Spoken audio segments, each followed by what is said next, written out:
तो हेलो दोस्तों, मेरा नाम है कुमार सिकेन और आप देख रहे हैं क्लब व्यास स्टडी पॉइंट। तो इस वाली वीडियो हम देखने वाले हैं मुद्रण संस्कृति और आधुनिक दुनिया। ठीक है दोस्तों, जो कि आपका है चैप्टर नंबर 7 और चैप्टर नंबर 7 का आपका पार्ट नंबर जो है वो है फर्स्ट। ठीक है, तो इसमें हम बात करेंगे आपके मोस्ट इंपॉर्टेंट टॉपिक। लगभग सभी टॉपिक आपके इसमें क्लियर हो जाएंगे। आपको उनको अंडरलाइन करते चलना है और नोट डाउन भी करते चलना है। ठीक है दोस्तों, यहाँ पर हम बात करें आपके कुछ मुख्य शब्द और उनके अर्थ के बारे में हम यहाँ पर समझ लेते हैं। ठीक है, सबसे पहला जो यहाँ पर है वो है आपका खुशन वीसी। इसका मतलब क्या होता है दोस्तों? इसका मतलब होता है सुलेखन। अब सुलेखन का मतलब क्या होता है? सुलेखन का मतलब होता है जिसकी जो लेख है, जिसकी जो राइटिंग है वो बहुत बढ़िया है। ठीक है, जब पुराने समय में जो किताब बनती थी हाथों से, तो उस समय एक बंदा होता था जिसकी राइटिंग मस्त होती थी, तो उसी को सुलेखन कहते हैं। मान के चलिए किसी बंदे ने किताब लिखी और उसकी राइटिंग अच्छी नहीं है, तो ये सुलेखन क्या है? उसी बातों को वो अपनी राइटिंग में उतार देगा। ठीक है, ये सुलेखन का काम होता था। बात करते हैं यहाँ पर वेलम के बारे में कि वेलम क्या होता था। तो जानवरों के चमड़े से बनी लेखन की सतह, यानी वो जो लिखने की जो सतह होगी वो जानवरों के चमड़े से बनी होगी, जिसे वेलम कहते हैं। ठीक है, यहां पर समझिए आप प्लाटेन क्या होता है। तो दोस्तों जो लेटर प्रेस हुआ करता था, लेटर प्रेस, तो उसकी छपाई में प्लेटन एक बोर्ड की तरह काम करता था, वो होता था प्लेटेन। ठीक है, यहां पर समझिए शराब घर, नाम से पता चल रहा है शराब घर का मतलब क्या होता है? जहां पर शराब पी जाती है, जहां पर लोग मौज मस्ती के लिए जाया करते थे। अपने दोस्तों से अगर कुछ टाइम स्पेंड करना है तो यहां पर वो जाया करते थे। यहां पर समझिए वह एक जगह होती थी जहां लोग शराब पीते थे। ठीक है, और यहां पर शराब पीने जाया करते थे लोग, खाना खाने के लिए जाया करते थे, दोस्तों से मिलने के लिए जाया करते थे, बात करने के लिए जाया करते थे। वह जगह शराब घर होती थी। बात करते हैं दोस्तों यहाँ पर हम शुरुआती छपी किताबों के बारे में, यानी जो सबसे पहले शुरुआती में जो किताबें छपी उसके बारे में। ठीक है दोस्तों, यहां से समझिए प्रिंट की जो सबसे पहली तकनीक थी ना दोस्तों, वो तकनीक चीन में, जापान में और कोरिया में यहां पर विकसित हुई थी।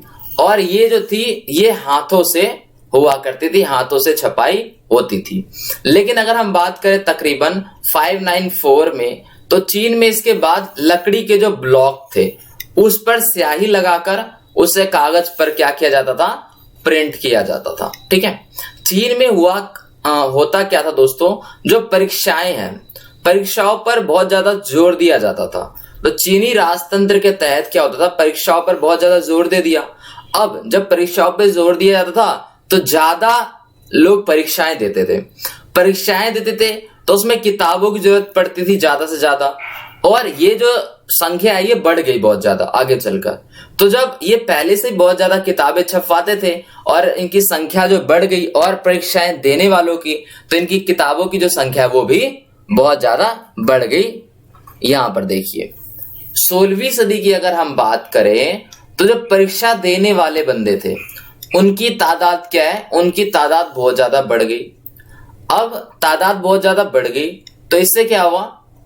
इससे छपी किताबों की जो मात्रा थी उस मात्रा के अनुपात भी बहुत ज्यादा वो बढ़ गया। ठीक है, मान के चलो पहले क्या थे? स्टूडेंट्स वो क्या करते थे? परीक्षा देने वाले क्या थे? कम थे, तो किताबों की संख्या कम थी। लेकिन परीक्षा देने वालों की संख्या बढ़ गई तो किताबों की संख्या भी क्या होगी? बढ़ जाएगी। ठीक है, यहां समझिए आप। अगर हम बात करें 17वीं सदी की, तो इस समय चीन में क्या हुआ? शहरी परिवेश हुआ। ठीक है, शहर आप कह सकते हो, जो शहरों में जो लोग थे उन्होंने आना ज्यादा हो गया लोगों का, तो वहां पर क्या है? शहरी परिवेश बढ़ गया।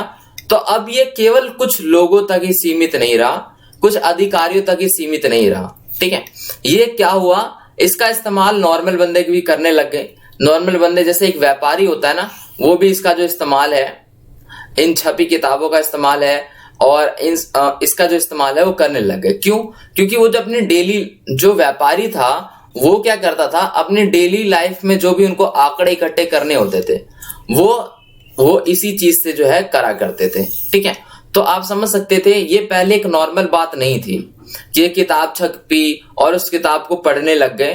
तो पहले नॉर्मल बात नहीं हुआ करती थी, लेकिन धीरे धीरे ये एक सामान्य से बात होने लग जाएगी। ठीक है,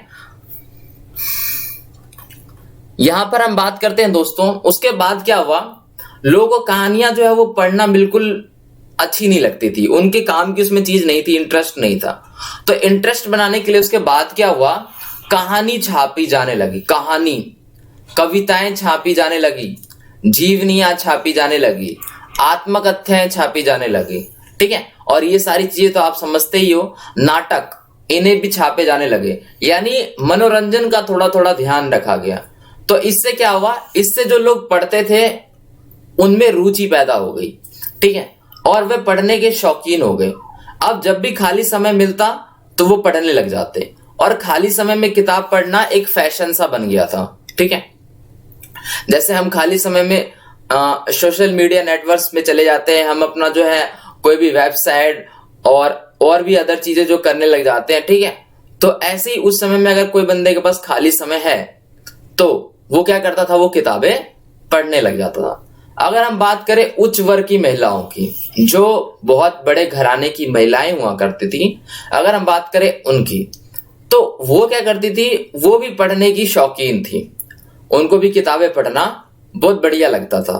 लेकिन उन महिलाओं ने क्या किया, इन किताबों में अपना योगदान भी किया। कैसे, उन्होंने इन किताबों में, महिलाओं ने अपनी कविताएं भी छपवाई, यानी इनको इंटरेस्ट क्या है, दूसरों से ज्यादा भी था, ठीक है। यहां पर समझिए आप, अब हम बात करते हैं जापान में मुद्रण। मुद्रण का मतलब क्या होता है दोस्तों, मुद्रण का मतलब होता है प्रिंट, ठीक है। तो जापान में प्रिंट का आना, या जापान में मुद्रण अर्थात प्रिंट का आना, ठीक है। यहां पर समझिए, अगर हम बात करें जापान में कि प्रिंट कैसे आया, तो दोस्तों हुआ क्या, एक चीनी बौद्ध था, ठीक है। उसने क्या किया, 768 से 770 में के आसपास में छपाई की तकनीक को जापान लेकर आए वो। उसके बाद क्या हुआ, बौद्ध धर्म की एक किताब छपी जिसके बारे में आप जानते होंगे, उसका नाम था डायमंड सूत्र, ठीक है, जो कि 868 ईस्वी में छपी थी, ठीक है। उसके बाद क्या हुआ, ये जो किताब थी, इस किताब को बहुत ही यूनिक माना जाता है, क्योंकि इस किताब को जापानी भाषा की सबसे पुरानी किताब का दर्जा दिया जाता है, और इसे माना जाता है कि जापान की सबसे पुरानी किताब जो है वो यही है, डायमंड सूत्र, ठीक है दोस्तों। आपको यहां तक जो समझ में आ गया होगा।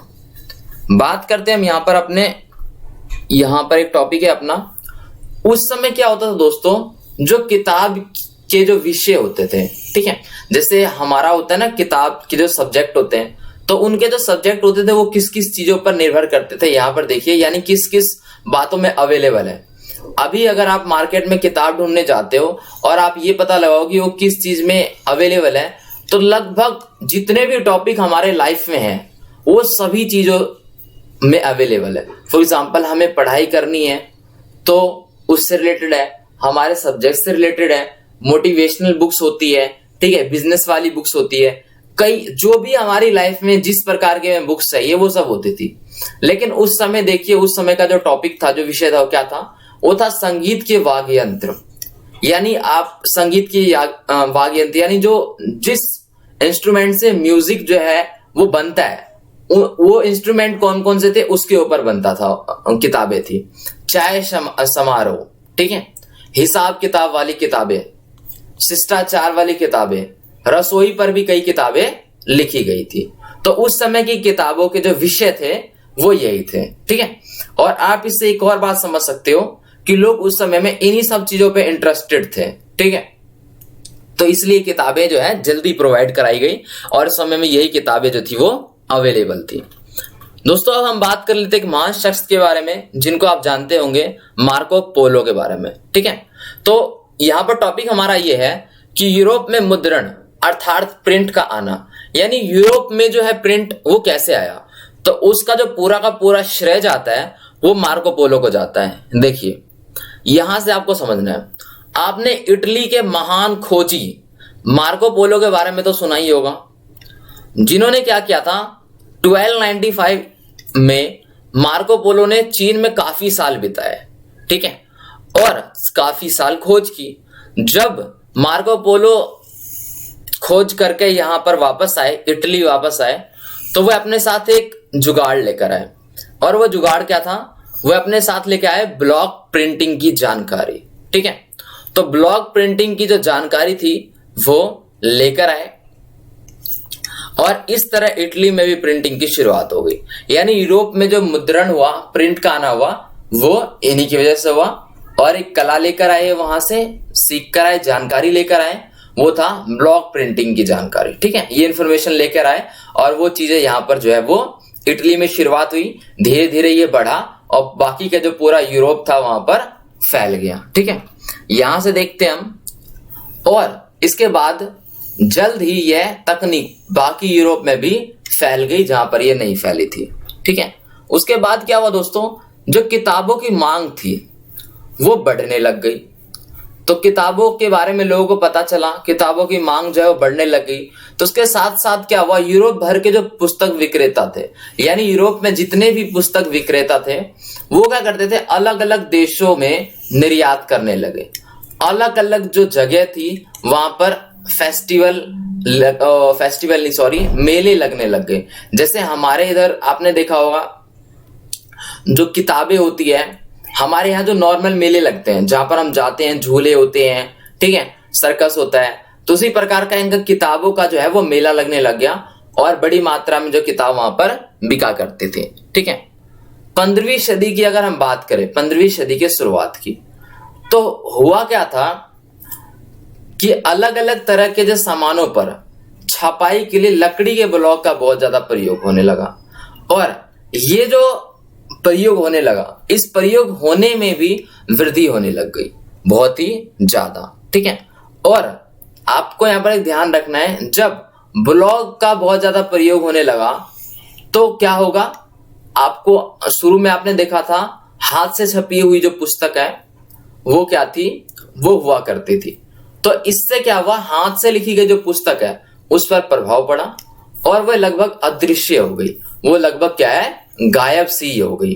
ठीक है, यहां पर समझिए आप एक टॉपिक, वो क्या है, वो है गुटेनबर्ग और प्रिंटिंग प्रेस। ठीक है, गुटेनबर्ग जो है दोस्तों, गुटेनबर्ग ने भी एक बहुत तगड़ा आविष्कार किया था। उस आविष्कार के बारे में हम यहां पर जो है थोड़ा बताऊंगा आपको। और पहले हम बात करते हैं गुटेनबर्ग के बारे में।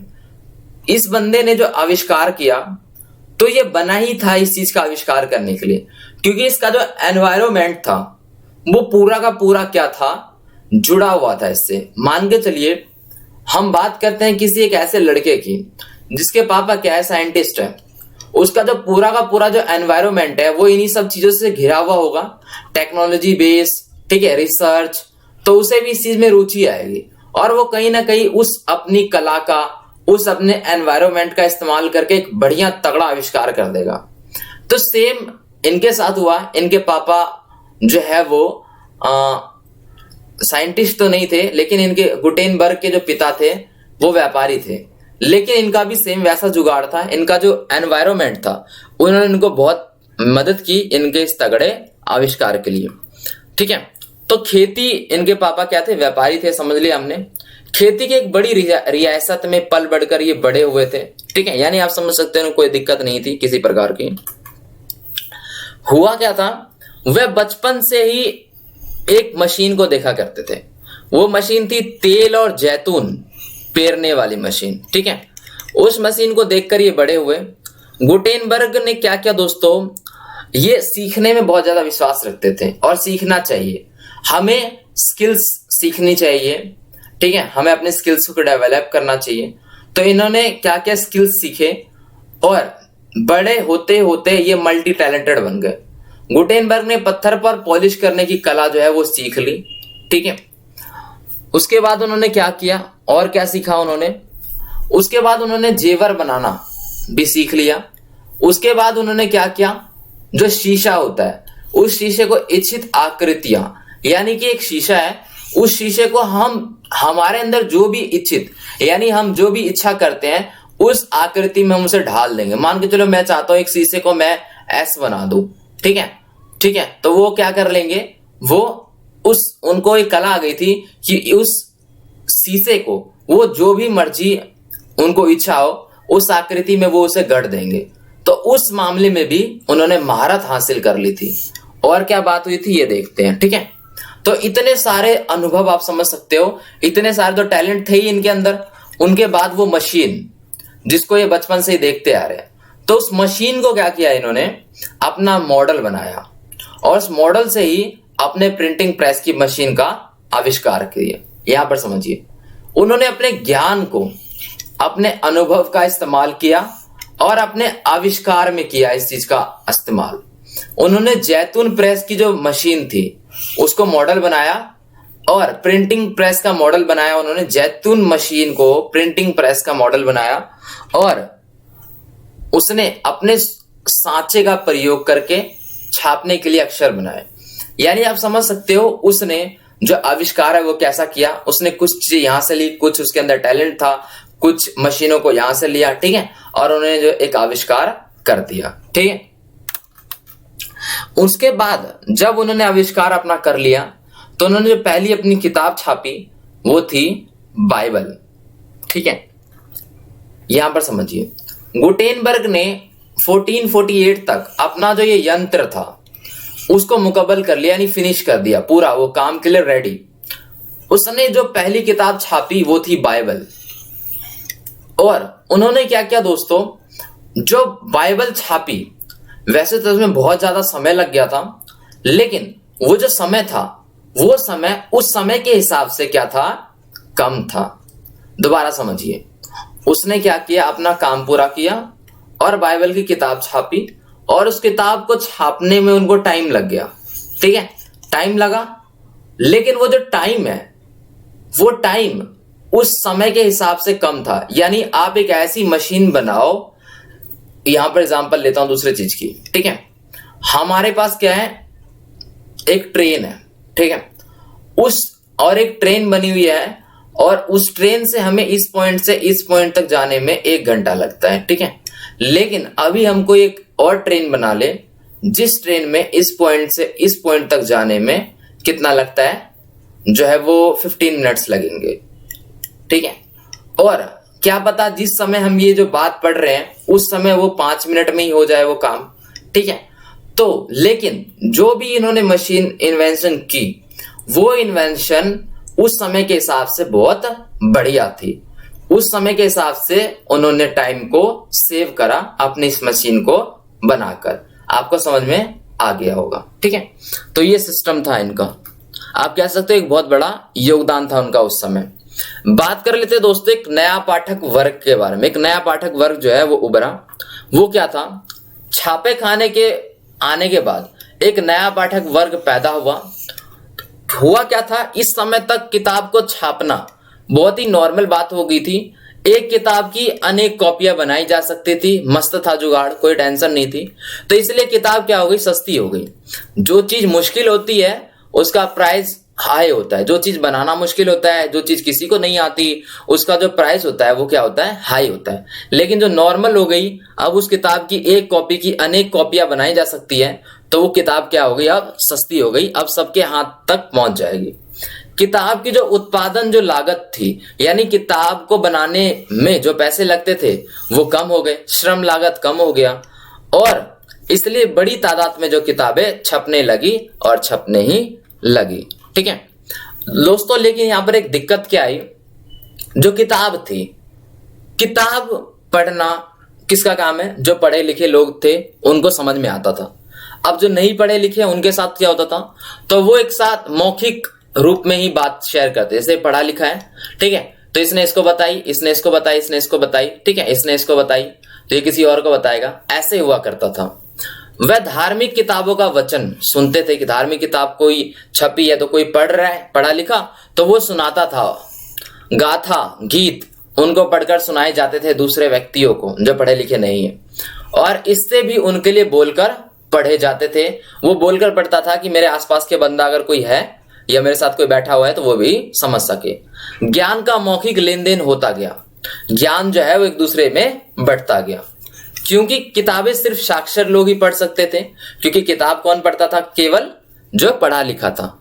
लेकिन 20वीं सदी की दिक्कत क्या थी कि उस समय जो पढ़े लिखों की संख्या थी वो बहुत ही ज्यादा कम थी, सीमित दर थी उनकी, ठीक है दोस्तों। तो इस प्रॉब्लम का भी थोड़ा सा सोल्यूशन किया गया। और क्या किया गया, जो प्रकाशक थे, जो किताब छापते थे, उन्होंने क्या जुगाड़ अपनाया, उन्होंने जुगाड़ अपनाया कि ज्यादा से ज्यादा जो लोग तक हमारी किताबें हैं वो पहुंच जाए। तो उसके लिए उन्होंने क्या जुगाड़ अपनाया, वो छापने लग गए इंटरेस्टिंग किताबें जिन्हें लोग देख कर भी पढ़ सकें। जैसे आपको पता होगा कहानी की जो किताबें होती हैं उनमें बहुत सारे चित्र होते हैं जिसे बंदा अगर देखे तो समझ जाएगा, ठीक है। तो ऐसी किताबें जैसे लोकप्रिय गीत, कहानियां और ये सब छापा जाता था ताकि ज्यादा से ज्यादा लोग जो है इन्हें पढ़ सके और अनपढ़ लोग भी है इन्हें पढ़ सके, सुन सके, ठीक है, लोगों से, और उनको आसानी से समझ में आ जाए। तो यहां पर क्या है, उन्हें सुनकर ही समझ ले। इसका मतलब क्या होता है, जो अनपढ़ लोग हैं उनको अगर आप ऐसी कोई किताब पढ़ के सुना रहे हो जो उन्होंने कभी नहीं पढ़ी और उस किताब में जो वर्ड्स है वो उनको नहीं पता है, तो उनको समझ में नहीं आएगा, ठीक है। तो ऐसी किताब बनाई गई जिनके वर्ड्स सिंपल हो, बोले तो आम बोलचाल की भाषा की तरह हो और ये उन्हें पढ़ सके, समझ सके, ठीक है। तो ये ऐसा जो जुगाड़ है उस समय में किया गया। इन कहानियों को उन लोगों को पढ़कर सुनाते थे जिन्हें पढ़ना लिखना नहीं आता था, ठीक है। वह लोग जिन्हें पढ़ना लिखना आता था वह लोग उनको सुनाया करते थे जिनको पढ़ना लिखना नहीं आता था, ठीक है दोस्तों। तो आपकी वीडियो जो है यहाँ पर खत्म होती है और आपका जो नेक्स्ट पार्ट है बहुत ही जल्द आएगा। वीडियो पसंद आ गई हो, वीडियो आपने पूरी देख ली हो तो आप इसे लाइक कर सकते हैं, कमेंट करके आप अपना रिस्पॉन्स दिखा सकते हैं, शेयर कर दीजिए अपने क्लासमेट के साथ, शायद सब्सक्राइब कर दें हमारे इस चैनल को। बगल में बेल नोटिफिकेशन आइकन आपको दिख रहा होगा, आप उसे प्रेस कर सकते हैं जिससे नई वीडियो की जो नोटिफिकेशन है आप तक पहुंच जाएगी। तो धन्यवाद दोस्तों।